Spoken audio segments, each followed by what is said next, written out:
Hello, আসসালামু আলাইকুম। কেমন আছেন সবাই? আশা করি সবাই ভালো আছেন। তো একটা জিনিস উপলব্ধি করলাম, আমাদের বাংলাদেশের মানুষ যতটা চালাক ততটাই বোকা।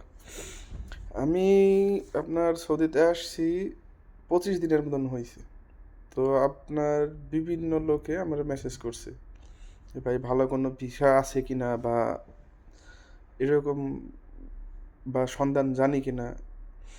তো আমার কথা হলো কি, আমার কাছে যদি ভিসা থাকেও আমি কি দূরের কারোর কাছে কি এটা দিব? আমি তো সবার আগে আমি চেষ্টা করতাম যে আমার ভাই আসবে কিনা, তারে একটা ভালো ভিসা দিয়ে নিয়ে আসি, বা আমার আত্মীয় স্বজন একেবারে কাছের ক্লোজ কেউ আছে কিনা তাদের নিয়ে আসার চেষ্টা করতাম।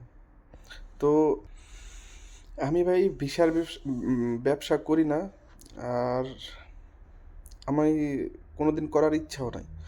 কারণ যারা এই দেশে আপনার অনেকেই আছে যারা আপনার এই ভিসার নিয়ে কাজ করে আর কি। তো মনে করেন 100 জনের মধ্যে 50 জন ভালো আর বাকি 50 জন খারাপ, অথবা আপনার 60 জন ভালো 40 জন খারাপ। তো সমস্যাটা হয় কি, ওই যে 40 জন যে খারাপ পড়ে ওদের জন্য যে বাকি যে ভালো 60 জন থাকে ওদেরও মনে করেন বিভিন্ন ধরনের গালিগালাজ শুনতে হয়। তো সব কয়জনরাই মনে করেন পরে দেখা গেল দালাল টালাল বইলা পুরা গোষ্ঠী সহ উদ্ধার করে দেয়। এই কারণে আমার এই ধরনের ওই বিচার নিয়ে বা ও নিয়ে কাজ করার কোনো ইচ্ছাই নাই ভবিষ্যতেও। আমার মনে হয় যদি কারো বিদেশে যাওয়ার ইচ্ছা থাকে তাহলে কোনো মানুষ বা দালালের কাছ থেকে না নিয়ে, যদি সব থেকে ভালো হয় যদি কাছের কারো কাছ থেকে নেন, এইটা সব থেকে বেটার। এরপরে যদি আপনার ওইরকম বিশ্বস্ত কাছের কেউ না থাকে তাহলে আপনার বাংলাদেশে আপনার সরকার অনুমোদিত 120টা অথবা 119টার মতন আপনার এজেন্সি আছে।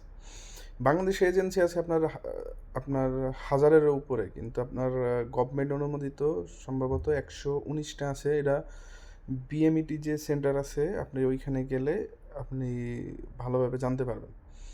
তো যদি বিশ্বস্ত নিজের কাছের কেউ না থাকে তাহলে আপনার এজেন্সির থেকে নিলেই ভালো হবে। কারণ এজেন্সি যে গভর্নমেন্ট অনুমোদিত যে এজেন্সিগুলো থাকে ওরা যে আপনার কন্ট্যাক্ট পেপার আগেই দিয়ে দেয়, বা আপনার কাজের কি ধরন কি বিস্তারিত আগের থেকেই মনে করেন ওরা আলোচনা করে নেয়।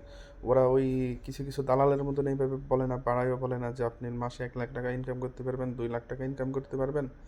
তো ওদের যেইটা হয় বেতন, বেসিক বেতন বা আপনার সাথে ওভার টাইম কী দেখি আছে ওটা ওইভাবে ওরা আগের থেকে আলোচনা করে নেয় আর কি।